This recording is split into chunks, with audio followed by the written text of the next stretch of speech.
Kutiba alaikumus siyamu kama kutiba alal ladzina min qablikum la'allakum tattaqun. Telah diwajibkan alaikumus siyam, kepada kalian untuk berpuasa, kama kutiba alal ladzina, sebagaimana yang telah diwajibkan kepada orang-orang min qablikum, dari sebelum kalian. Tujuannya apa? Tidak ada lain kecuali la'allakum tattaqun, agar kalian menjadi orang yang bertakwa. Ketika kita berbicara tentang puasa, maka di sana ada syarat wajib, ada syarat sah, ada yang membatalkan puasa, dan macam-macam yang lain. Namun tentu dalam tahap awal ini kita akan membahas tentang apa sih puasa itu sebenarnya.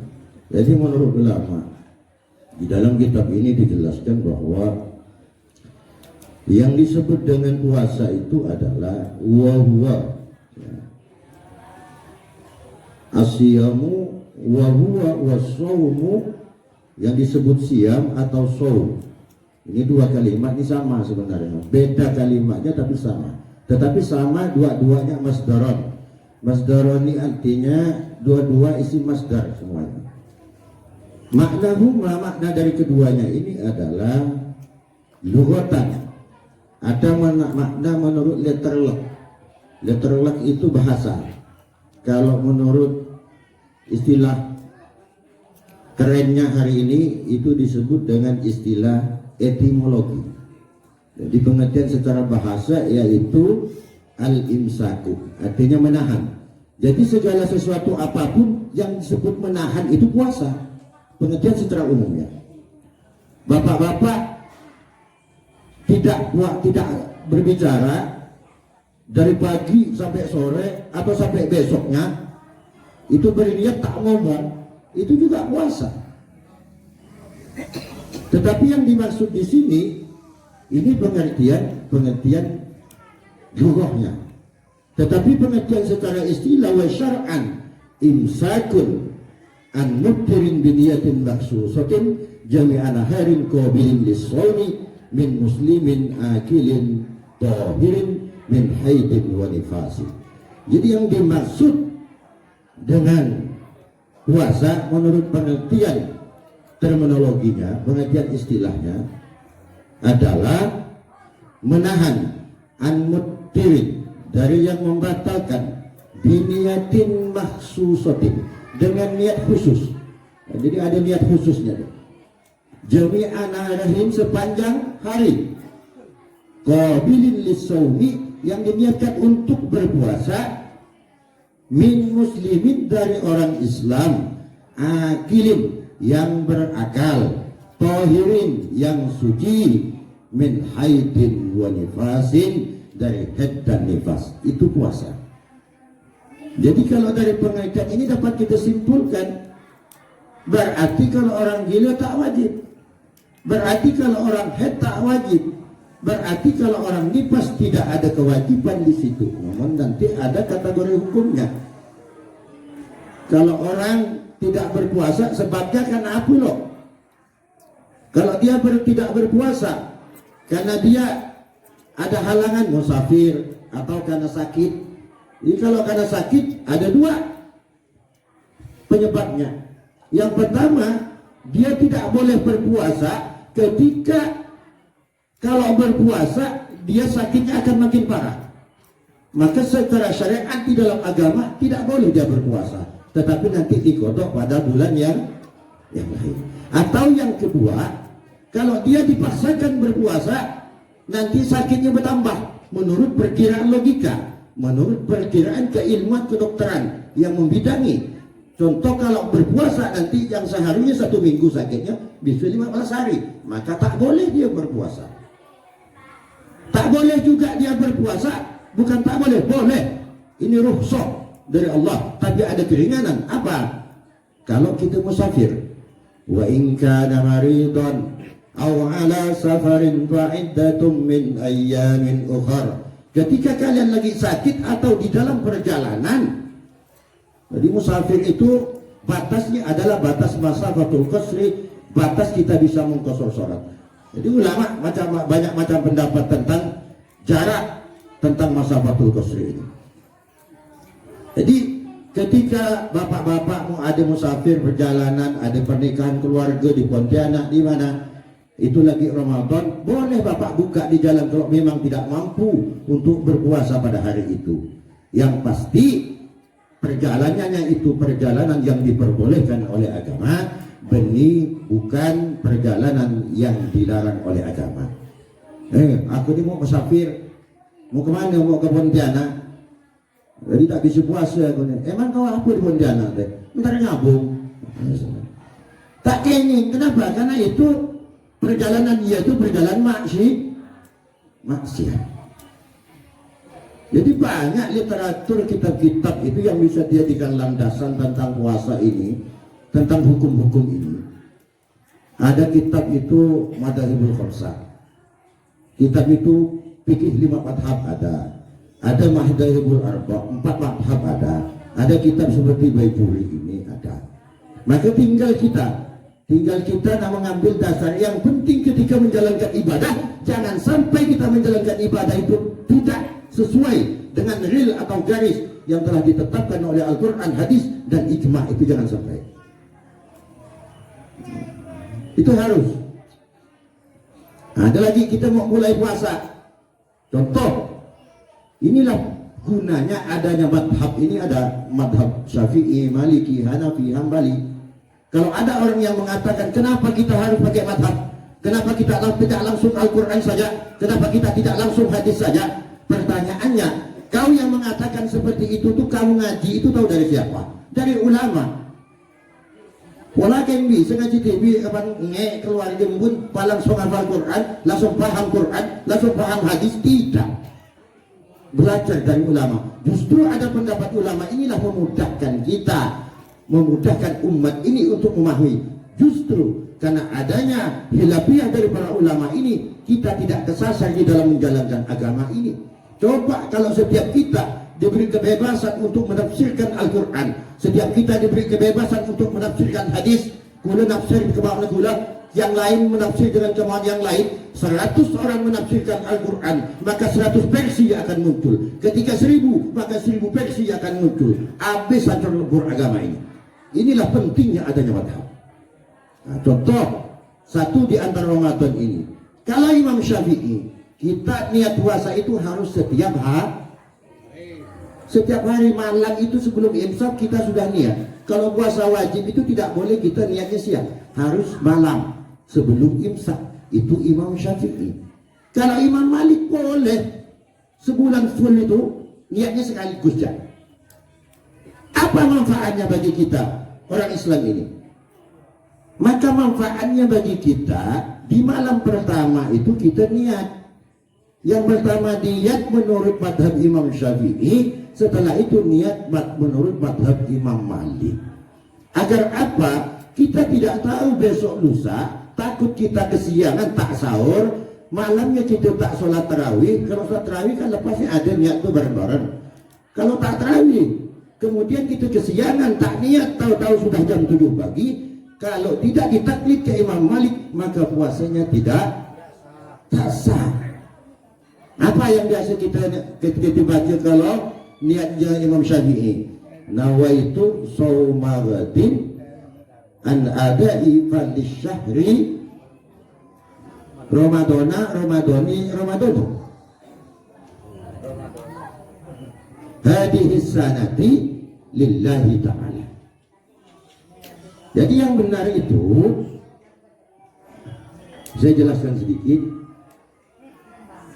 Lafaz Ramadana ini kalau di dalam ilmu nahwu itu disebut dengan isim alam, isim ghairu munsharif, isim yang tidak bisa menerima tanwin. Kalau isim alam, isim ghairu munsharif, maka dia jarnya harus dengan fathah, maka dibaca Ramadana.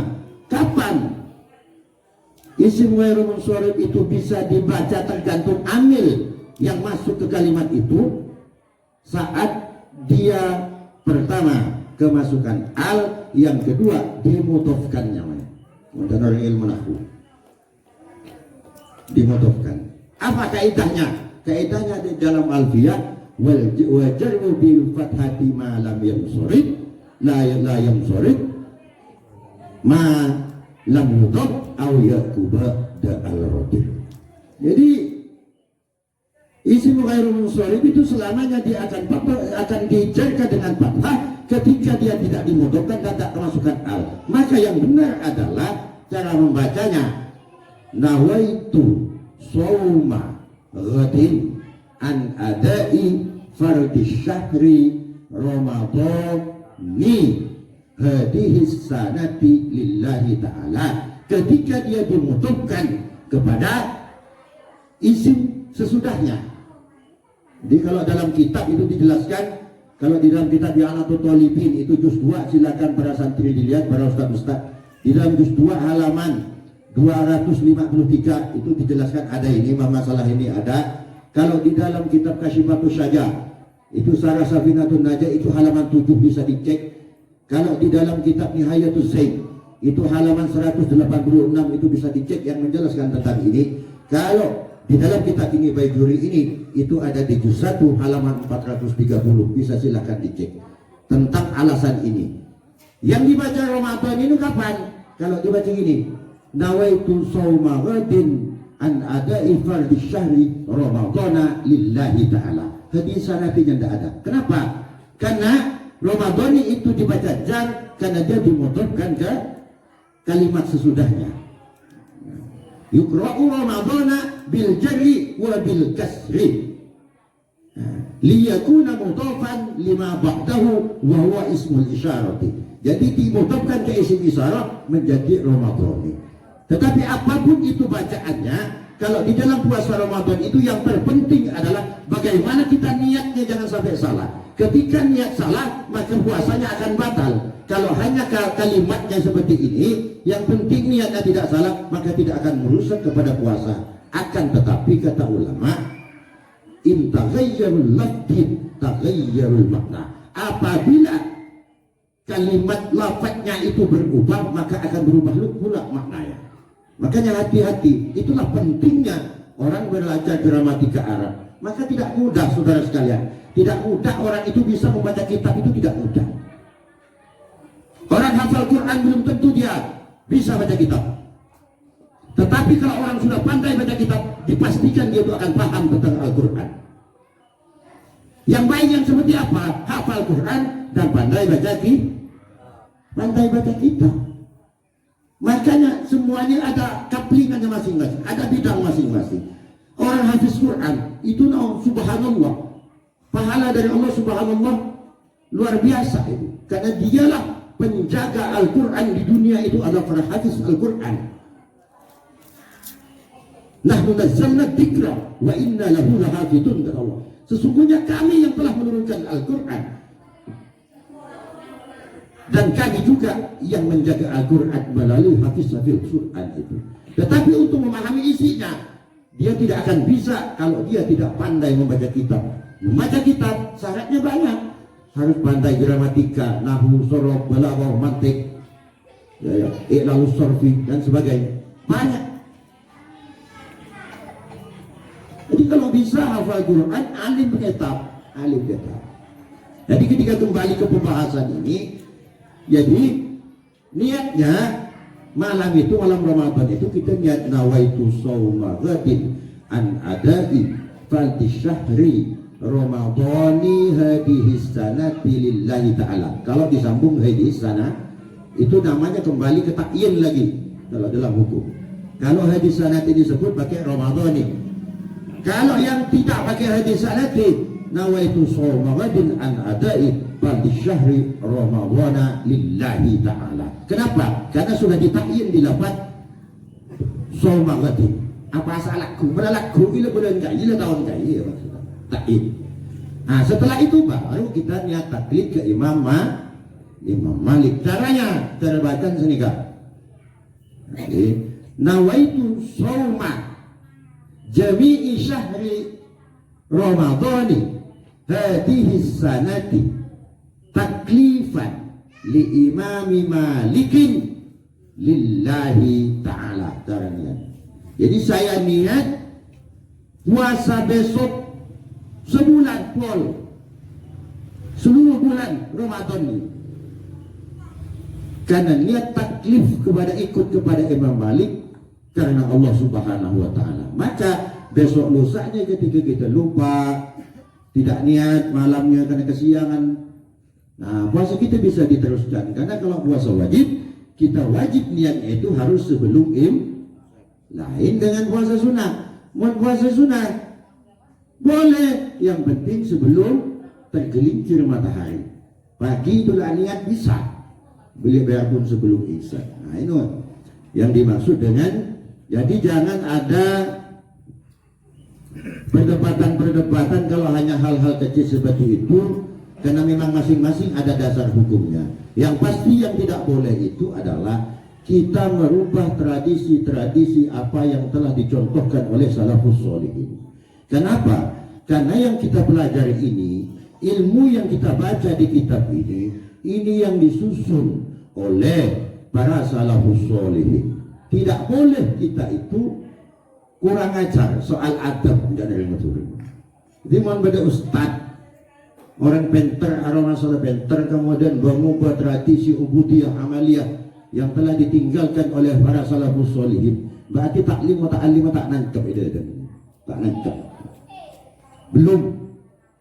Ta'alim orang yang kita alim. Kalau orang yang alim tak kira langkah, guru-gurunya kita tak kira langkah. Ingat, jangankan hanya kita. Ibnu Malik, pengarang Alfiyah Ibnu Malik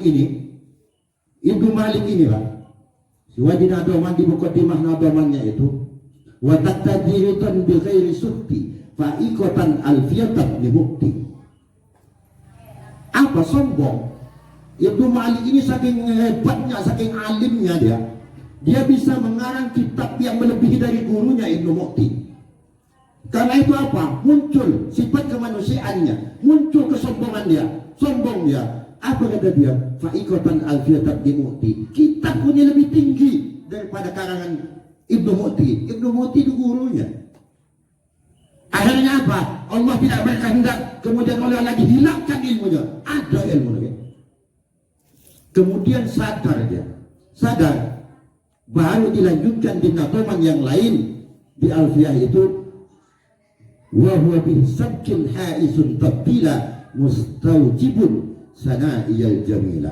Wa huwa, adapun Ibnu Mukti bi sabkin, itu yang lebih dulu haisun tabdila, untuk mendapat keutamaan, mustaujibun sana'i al-jamila, dialah yang paling wajib mendapat pujianku yang paling indah, kata yang bilang Ibnu Malik. Baru wallahu yakti bihibatin wafirah li wa lahu fi darajatil akhirah. Bait selanjutnya itu tuh, baru wallahu yakti bihibatin wafirah. Jadi, dan sahabat Allah terhadap Allah yang mengharapkan bihibatin wafirah, pengampunan li walau bagiku dan bagi Ibnu Mukti fi darajatil akhirah, di derajat nanti ketika menghadap Allah di akhirat. Seorang Ibnu Mukti ketika dia kurang ajar kepada gurunya, ada ilmu elang, apalagi cuma kita tak bisa, tidak ada judulnya. Boleh saja kita alim, boleh saja kita pintar, pandai baca kitab, bisa mengukir langit, tapi kalau kurang ajar ke gurunya tidak bisa. Apa kata Rasulullah? I'lam bi anna al-ilma nur wa nurullah la yuhdi li'asi. Ketahui oleh kalian bi anna al-ilma, karena sesungguhnya ilmu itu nur, itu cahaya. Wa nurullah la yuhdi li'asi. Dan cahaya ilmu itu tidak akan pernah ikut kepada orang yang ahli maksiat, orang yang kurang ajar terhadap gurunya.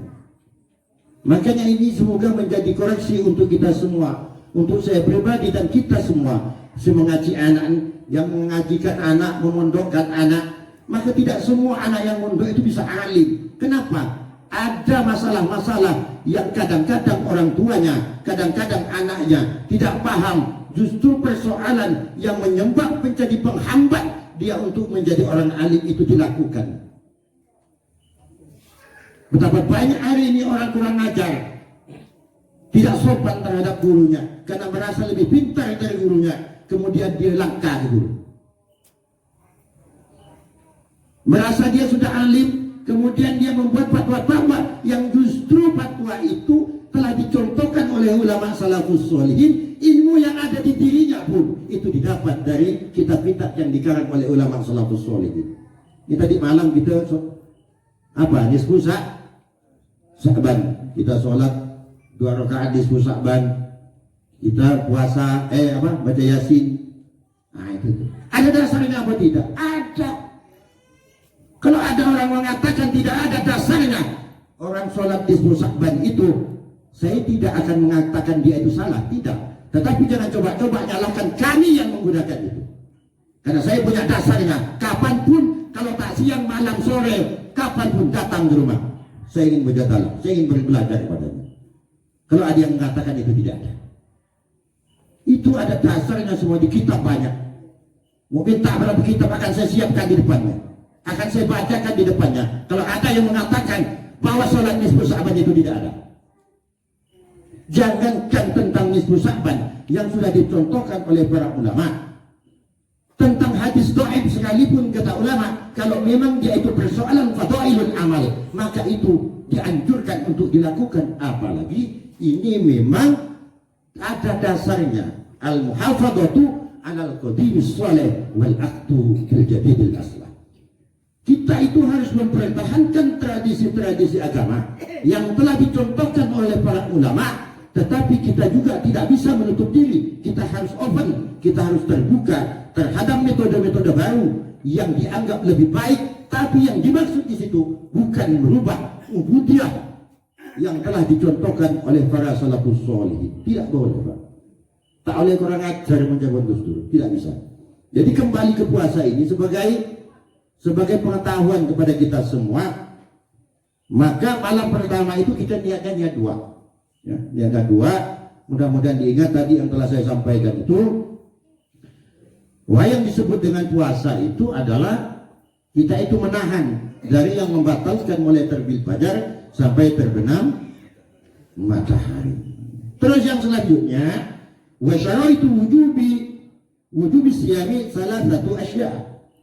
Adapun syarat wajib dari puasa ini ada 3 perkara. Wa bi ba'din nusakhil maqdi, dan di sebagian tulisan matan itu ada kitab yang lebih besar dari ini, itu mengatakan itu 4 bukan 3, tapi ada yang mengatakan 3. Terlepas yang dipakai yang mana, 4 atau 3, itu silakan, monggo-monggo saja. Yang terpenting itu kita dalam menjalankan agama itu jangan ngelakuin mamong, harus ada dasar postulatnya itu ada dasar makhad. Kalau dalam istilah kitab, orang ahli debat di dalam kitab itu namanya makhad, di dasar hukum pengambilannya dari kitab apa, di mana, halaman berapa, keterangannya dari ulama mana. Dan perlu diketahui bahwanya kalau ketika seorang tokoh itu menjelaskan tentang sebuah hukum, maka dia tidak boleh menyampaikan hukum yang sifatnya hanya qaul, kecuali dia mengajarkan kepada santrinya yang memang dia itu santri itu dalam tahap pendalaman, ada di pondok pesantren dan sebagainya. Kalau di sifat pengajian umum, maka yang harus dipakai adalah kaul-kaul yang muktamad, kaul yang umum, yang lebih banyak ulama memakainya. Jadi manusia cuma kaul satu ulama, tak usah berdebat. Kenapa? Ketika disampaikan itu nanti akan menjadi fitnah di masyarakat. Kenapa? Karena kebenaran sekalipun ketika akan menjadikan fitnah, itu haram hukumnya, dikeluarkan hukum itu tuh. Tidak boleh. Kenapa? Karena kitab sebanyak kitab, ratusan ribu kitab ini, Al-Quran, hadis, ijma', qiyas, dan semua kitab yang ada itu muaranya hanya satu di dalam kitab itu. Satu. Apa muara dari kitab itu? Satu saja, hanya 2 kata, 2 kalimat. Darul mafasidi muqaddam ala jalbil masalih. Menolak kerusakan, mencegah fitnah, mencegah kerusuhan, mencegah simpang siur di masyarakat, itu lebih diutamakan daripada jalbil masalih, untuk menarik kebenaran. Itu saja sebenarnya. Makanya contoh misalnya orang puasa. Puasa itu wajib bagi orang yang sehat. Di sini tidak disebutkan tadi di depan. Kalau orang yang puasa, misalnya mau puasa Ramadan, tapi dia kerjaannya parah, misalnya contoh swakang di pelabuhan, dari pagi sampai sore kerjanya ngekul karung. Itu orang bahasa. Dia tak mungkin dia tidak kerja, karena ketika dia tidak kerja nanti dia dipecat. Sementara dia perlu untuk menghidupi anak istrinya dengan menjalankan hukum. Boleh tidak dia berbuka? Boleh, cepat sah. Silahkan berbuka, ganti nanti di bulan yang lain. Kenapa? Karena agama itu tidak memaksakan hukum kepada umat yang tidak mampu. Kengkor tak mampu omku. Orang tua yang sudah rentak tak mampu berpuasa, silakan jangan berpuasa. Cepat serang Tuhan tak bisa basah, kata kilejek sepona. Cepat sah. Tidak ada di dalam hukum itu dipaksakan seperti itu. Boleh, tapi nanti dia membayar fidyah. Fidyahnya itu berapa? Hah? 6 on. Mun kita beras 6 on. Min quwwati baladihi. Jadi makanan pokok dari sebuah wilayah itu apa? Misalnya kita di Indonesia itu beras yang kita makan hari-hari apa? Beras harga 12.000. Jangan bayar beras miskin sebelum ibu. Tak kenging, harus dibayar dengan apa yang kita makan. Mun saya kita makan 12.000 harga berasnya, maka bayar fidyahnya itu juga dengan 12.000. Sama, zakat juga sama. Zakat fitrah itu. Jangan saya katakan beras pandah, saya fitrahin beras miskin. Tak kenging itu. Tidak boleh. Ini paksa ketika punya orang tua yang sudah tua renta, tidak perlu. Oh, kalau tuana, tak bisa baca kau itu nak baca apa saja. Mana landu dah, mana landu ki mampu dah. Ini aja. Apa saja tak mampu, mana landu kan sehari mampu. Berarti gendeng tak bisa ya. Jadi, cuma mudah berbuat ini. Jadi sebagai pembuka kita paling tidak sedikit pengetahuan ini nanti kita lanjutkan nanti di pertemuan yang akan datang karena mengingat waktu. Kita akan membahas tentang puasa ini, mengupas tentang puasa ini. Karena apa? Karena apa? Ayo kita jemaah al-Mubarakah ini kita harus paham tentang agama ini. Kita itu dianjurkan oleh agama itu berzikir dan berfikir. Sekarang kayak pikir monolog tapi berpikir tentang agama harus ilmu nambah. Ketika ada pengajian ini saya cobakan la ilaha illallah la ilaha illallah monolog, tapi ilmu harus nambah. Setiap ada pengajian harus tambah ilmu. Itu yang benar. Mari kita tahun nanti ikut pengajian berhasillah. Karena dapat ilmu kita semakin nambah pengetahuan, semakin nambah pengetahuan. Mudah-mudahan kita mendapat keberkahan dari Allah Subhanahu wa taala semuanya. Sekian yang dapat kami sampaikan. Ihdinas siratal mustaqim. Wassalamualaikum warahmatullahi wabarakatuh.